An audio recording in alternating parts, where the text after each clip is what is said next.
Hey everyone, in this video I'll show you how to switch from a physical SIM card to an eSIM on your T-Mobile line quickly and safely. If you're upgrading phones or just tired of dealing with SIM cards, switching to eSIM makes everything easier. But many users get stuck when activation fails or the network doesn't connect after setup.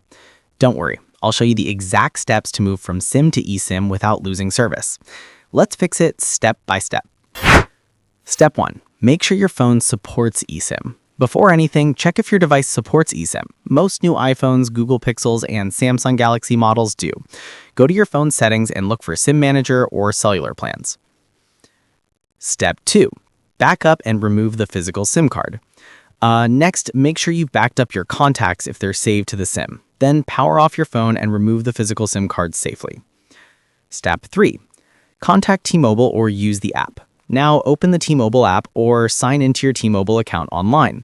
Look for the option that says Switch to eSIM or Activate eSIM. If you can't find it, you can also chat with T-Mobile support or call 611 from your phone to request eSIM activation. They'll send you a QR code to scan. That's what activates your new eSIM. Step 4. Scan the QR code to activate eSIM. Go to your phone settings, cellular, add cellular plan. Scan the QR code T-Mobile sent you, then confirm activation. Your phone may restart during this process. That's normal. Step 5. Confirm network connection. Once it's done, check for signal bars and make a quick test call or browse the internet. If you see T-Mobile under network, your eSIM is now active. Step 6. Remove old SIM profile optional. If your phone shows both SIMs, you can safely delete the old physical SIM profile from settings.